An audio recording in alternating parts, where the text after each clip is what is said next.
Hello friends and welcome to Raj Malhotra's IS. So today in this video we are going to discuss the recommendations of a very important committee that is named the Zaza committee. Okay, so this was a committee set up under the leadership of Professor Virginius Zaza to recommend reforms with regard to your tribal population. So there is a lot of tribal population in our country and they are considerably vulnerable, or they are not getting all the benefits that should go to them. So to provide them all the related benefits of health, education, livelihood, or satisfy the constitutional demands towards tribals, the government set up this Zaza committee to make recommendations with regard to tribals. तो ये बहुत important है आपके exam point of perspective से. आप अगर कोई ऐसे लिख रहे हैं उसमें यू कैन यूज़ एक डायमेंशन आप ट्राइबल्स का बना सकते हैं, and to while giving recommendations you can always mention ज़ाज़ा कमिटीज़ रिकमेंडेशन. देन आपके GS1 में सोसाइटी के पार्ट में, या मोर सो GS2 के सोशल डेवलपमेंट के पार्ट में ट्राइबल्स पे क्वेश्चन आता है, या वल्नरेबल सेक्शंस पे क्वेश्चन आता है, where tribals is also a vulnerable section.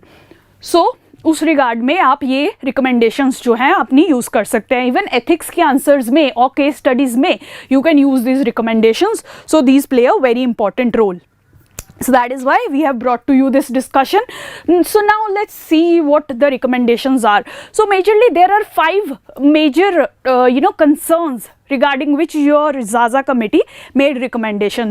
Those 5 concerns are represented here. So first it dealt with the issue of legal and constitutional framework of tribals. जैसे कि आप जानते ही हैं कि tribals के लिए अपने constitution में बड़ी provisions हैं. Specifically आपकी tribal advisory council हो गई, ठीक है, ऐसे PISA एक्ट है. तो इन सब एक्ट्स और constitutional provision में जो weaknesses हैं उनको डील करने के लिए योर ज़ाज़ा committee made some recommendations that we will discuss here. Second, tribals को लाइवलीहुड और एम्प्लॉयमेंट अपॉर्चुनिटीज बेटर प्रोवाइड करने के लिए what can be done, that has been recommended by your ज़ाज़ा committee. Okay. Then to improve the health outcomes of your tribal population, Zaza made some recommendations that we will discuss. Then with regard to improvements in the education of tribal people, and finally the impacts of displacement and migration on tribal people, and how we can combat the issues related to displacement and migration among the tribals. That is what your Zaza committee talked about and that is what we are going to discuss here. तो Zaza committee को मैंने 2 parts में divide किया है. You will get these 2 parts जिसमें complete recommendations होंगी.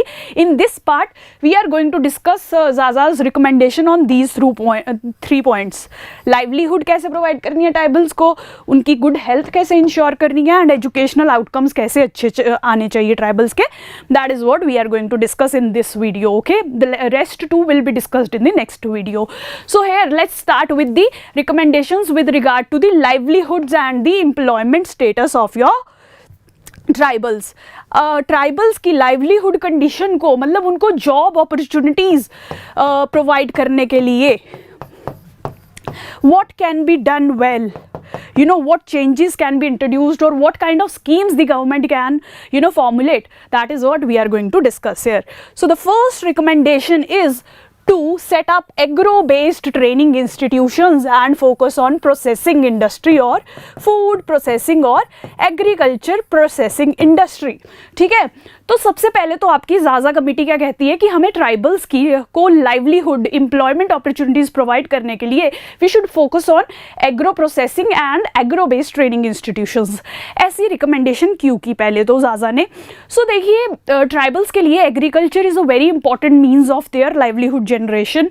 अपनी कमाई वो एग्रीकल्चर से करते हैं. शिफ्टिंग कल्टिवेशन वगैरह बहुत फेमस है ट्राइबल्स के बीच में. सब्सिस्टेंस फार्मिंग होती है, छोटे लेवल पे फार्मिंग करते हैं, या छोटे मोटे फॉरेस्ट बेस्ड प्रोडक्ट्स जो हैं उन पे उनकी डिपेंडेंस बहुत है. सो ज़ाज़ा committee says if we are able to convert these agricultural raw material to processed goods, it will benefit the tribals in a huge way.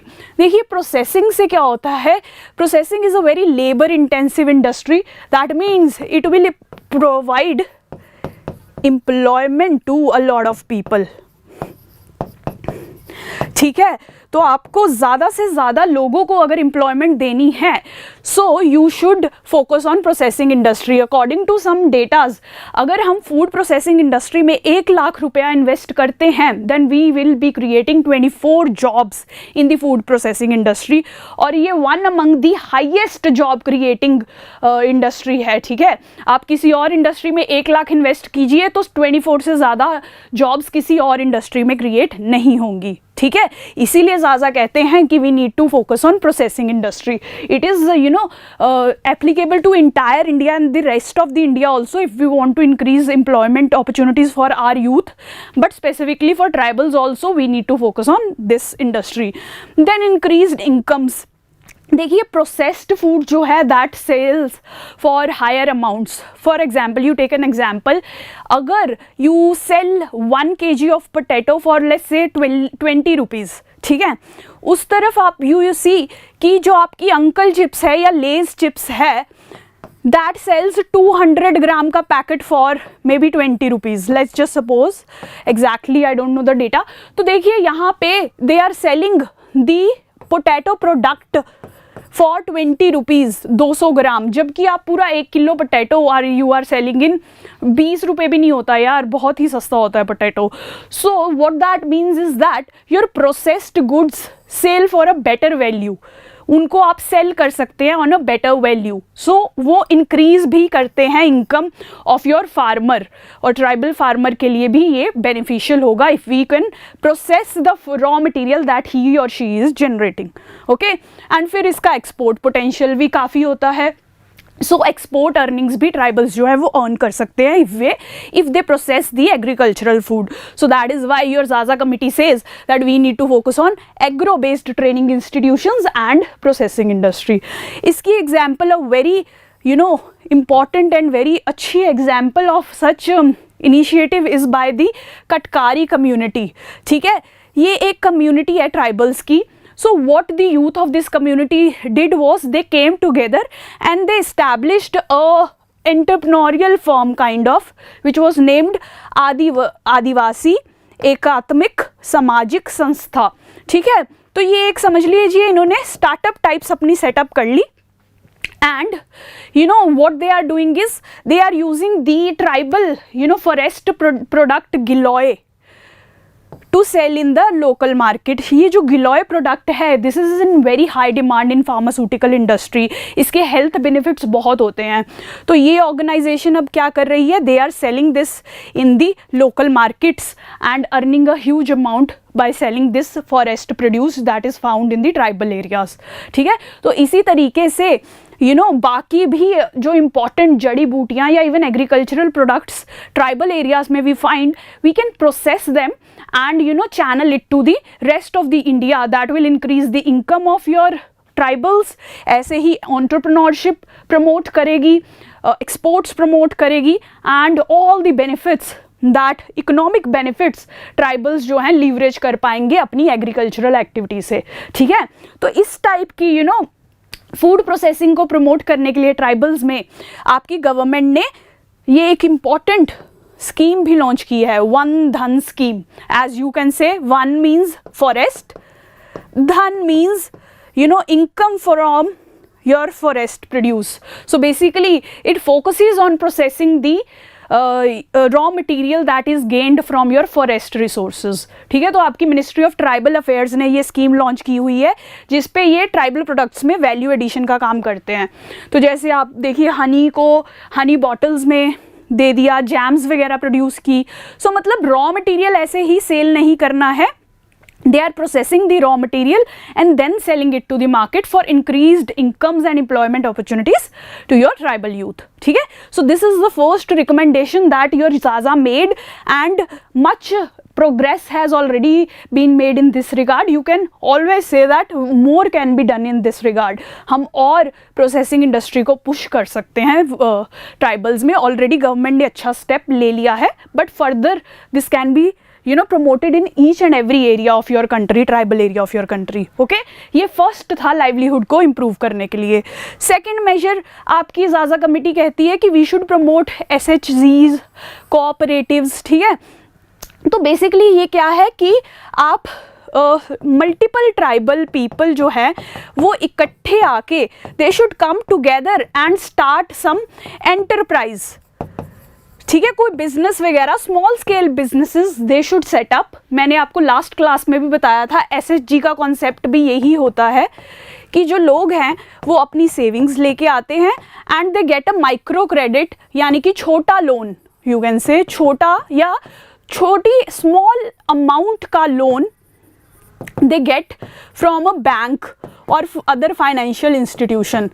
ठीक है, and then they invest it in their enterprise, अपने business में invest करते हैं and they create employment for themselves, अपने लिए earnings create करते हैं. जैसे कि आप लिज्जत पापड़ की एग्जाम्पल ले लीजिए, Bhuria jam a very good example.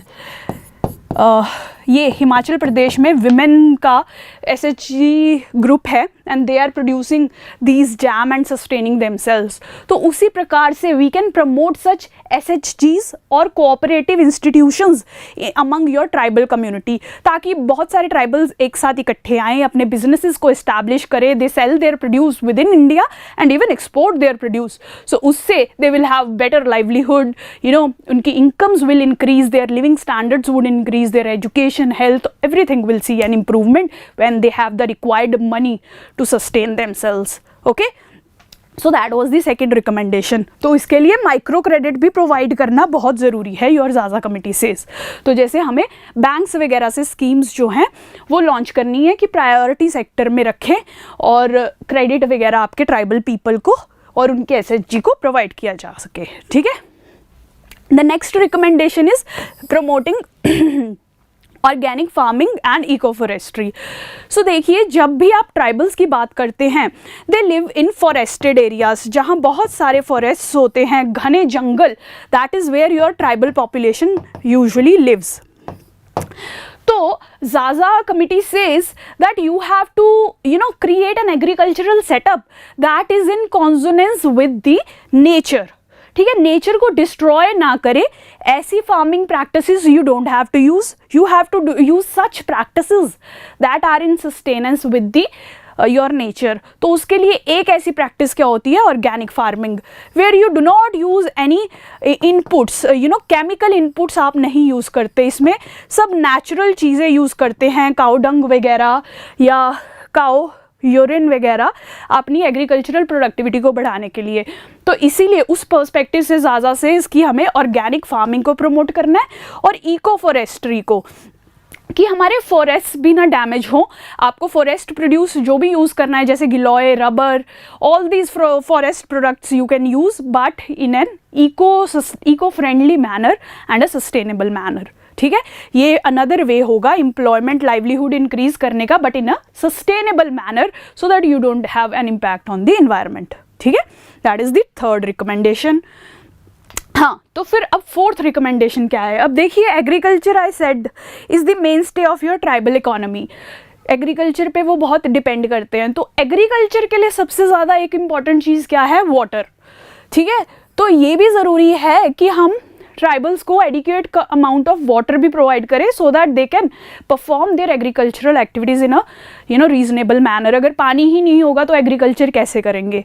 तो ठीक है, उस वाटर को प्रोवाइड करने के लिए your Zaza says that we need to create micro watershed development programs. Watershed होता है रेन वाटर हार्वेस्टिंग इंफ्रास्ट्रक्चर्स. जितना भी आपका रेन का पानी है उसको we should be able to store in ponds या डैम्स, या ये नालाज या पॉन्ड्स. मतलब हमारे लोकल लेवल पे ऐसे स्ट्रक्चर्स होने चाहिए that can store the rain water. They do not let the rain water go to the waste. ठीक है, सरफेस रन ऑफ की तरह जाने नहीं देंगे. They will store the rain water and then use it in the their agricultural activity. That is what we should do. ठीक है, इसमें पार्टिसिपेटरी अप्रोच यूज़ कीजिए. That is educate the tribals about the use of such rain water या watershed infrastructure. For their agriculture. लोगों को भी जागरूक कीजिए कि ऐसे इंफ्रास्ट्रक्चर बनाए जाएं ताकि वो एग्रीकल्चर में वाटर के लिए किसी और पे डिपेंडेंट ना रहें। वैसे भी इंडिया में मेजॉरिटी जो एग्रीकल्चर है that is without in unirrigated areas, तो उसमें हमें नेचुरल रेनफॉल पे ही डिपेंड करना पड़ता है फॉर एग्रीकल्चर। सो इसीलिए वाटर शेड इंफ्रास्ट्रक्चर या रेन वाटर हार्वेस्टिंग इंफ्रास्ट्रक्चर होना बहुत ज़रूरी है ऐसे एरियाज़ में। That is what your recommendation number 4 says. Okay, finally your Zaza says that we need to provide them credit and marketing facilities also। credit वही loan facilities जैसे मैंने आपको कहा micro credit provide करना है so that they can invest in their enterprises and earn their livelihood। ठीक है, marketing facility कि वो जो भी products produce कर रहे हैं government should help market those products। अब देखिए let's just suppose कि आपका ट्राइबल जो है एक चेन बना रहा है मे बी, ठीक है, अब उसको सेल करने के लिए उसको लोगों को अट्रैक्ट भी तो बनाना पड़ता है। आजकल marketing is all that determines your success as a business. ठीक है, तो marketing is a very important part of your business strategy. तो उसमें because the tribals do not have that much resources to invest in marketing, so that is where your government should come in picture. That is what ज़ाज़ा says कि marketing facilities provide करनी चाहिए और इसके लिए a number of steps आपकी government ने लिए भी हैं। देखिए ट्राइब्स इंडिया, ये ऐसे फेयर्स लगते हैं जहाँ पे the tribals can display their products. इनको मार्केट करने के लिए, लोगों के सामने लाने के लिए ऐसे कैंपेन्स या इंफॉर्मेशन पोस्टर्स वगैरह your government launches Aadi Mahotsav भी होते हैं। ठीक है, तो ये different fairs and haats, you know, आपके ट्राइबल हार्ट्स भी लगती हैं। तो ये सारी इनिशिएटिव्स लिए ही इसलिए गए हैं to promote the tribal products, to market the tribal products. तो ऑलरेडी किया जा चुका है ये भी। ज़ाज़ा ने जो रिकमेंड किया था, आपके ऑनलाइन भी ट्राइबल प्रोडक्ट्स जो है सेल होते हैं। गवर्नमेंट ने अमेज़ॉन के साथ भी डील किया है टू सेल ट्राइबल प्रोडक्ट्स। तो बहुत सारा प्रोग्रेस इस इनिशिएटिव में भी हो चुका है already. Rest of the you can always say कि the government can focus, increase its focus on these activities. Already there has been much progress that has been made.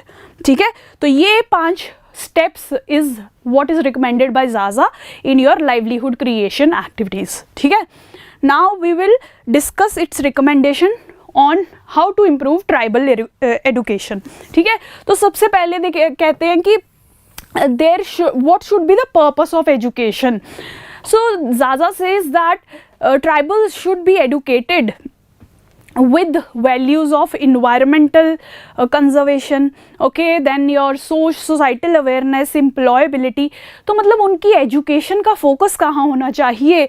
To create environmental awareness, social awareness and making them employable. मतलब उनकी education इतनी अच्छी होनी चाहिए कि उनको jobs भी मिले। ये नहीं है कि आप पढ़ाई जा रहे हो and they are not good for you know studying. That is what your ASER report says. India में बच्चे, यू नो, 8th क्लास के बच्चे are not able to read the books of 5th class. That means there is poor quality of education. That should not be the case with your tribals। That is what your Zaza says, that the purpose of education should be to make them employable and also to raise their environmental awareness because they are living within the forest। So it is very important that they are environmentally aware, they do not damage the ecosystem in which they are living। ठीक है, इसलिए उनमें environmental awareness create करना भी बहुत ज़रूरी है।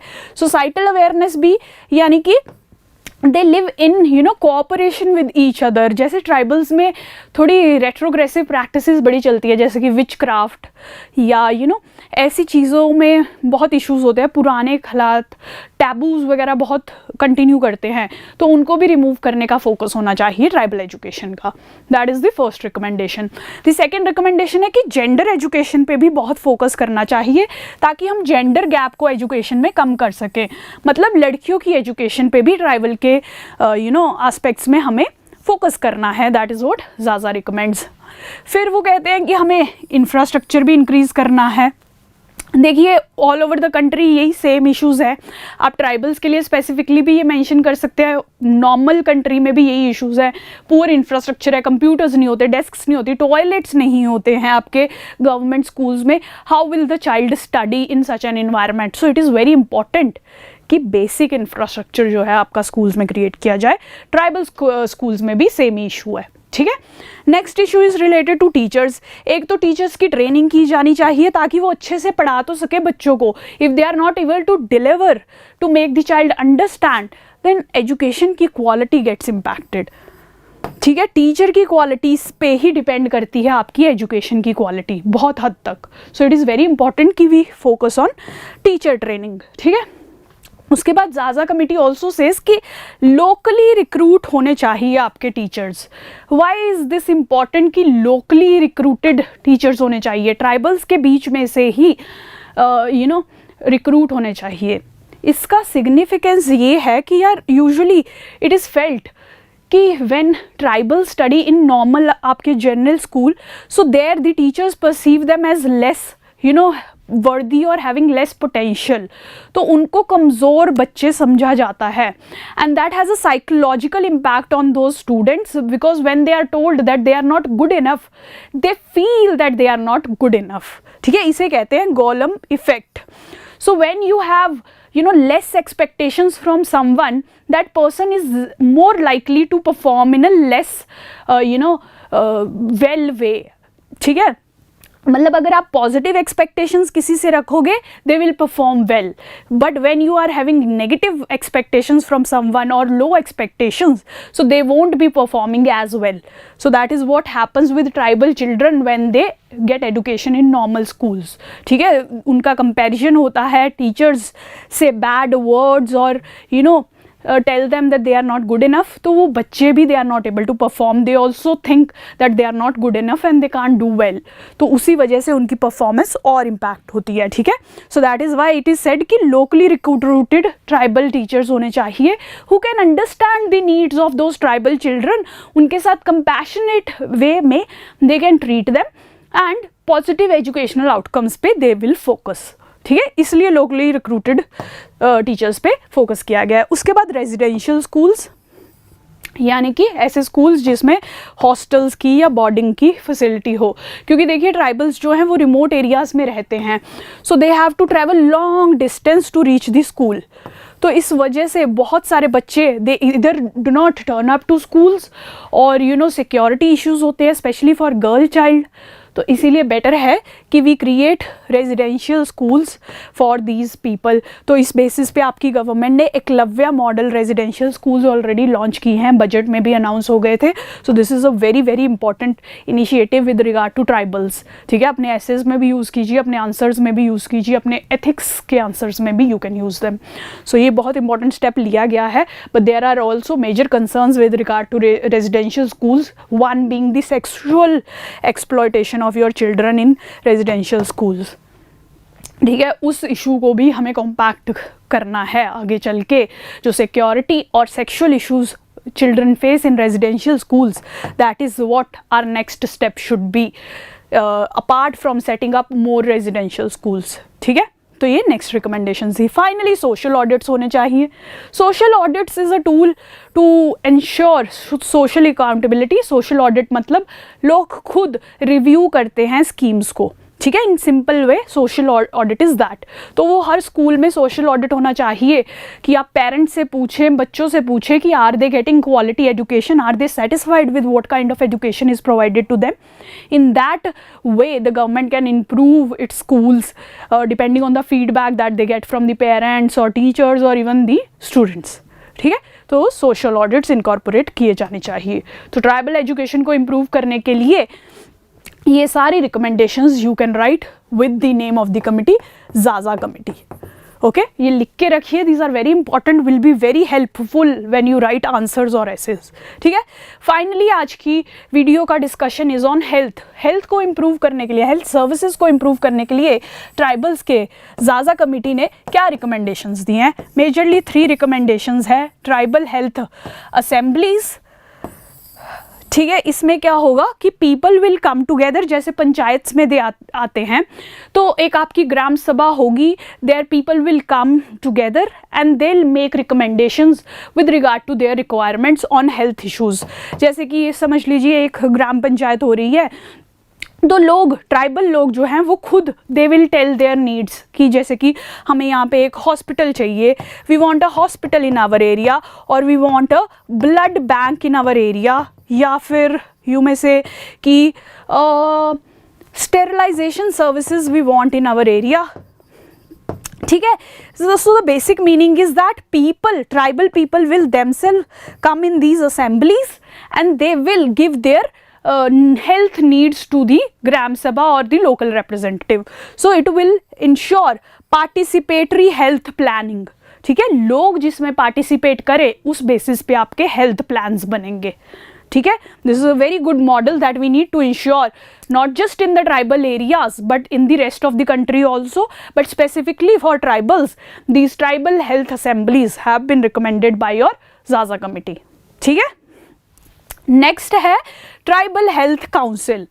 अब ये थोड़ी हाई लेवल की काउंसिल होगी वेयर ऑल द एक्सपर्ट्स या आपके इलेक्टेड लीडर्स या आपके एनजीओ के मेंबर्स या आपके डॉक्टर्स एटसेट्रा, एक्सपर्ट्स डॉक्टर्स जैसे, तो ये सब इकट्ठे बैठ के they identify the needs of those tribals and accordingly they give their plans और देयर रिकमेंडेशंस. ठीक है. यहाँ तो लोग अपनी ज़रूरतें बता रहे हैं, उसके बाद this committee can assess the demands of the area and whatever they can do to meet those demands.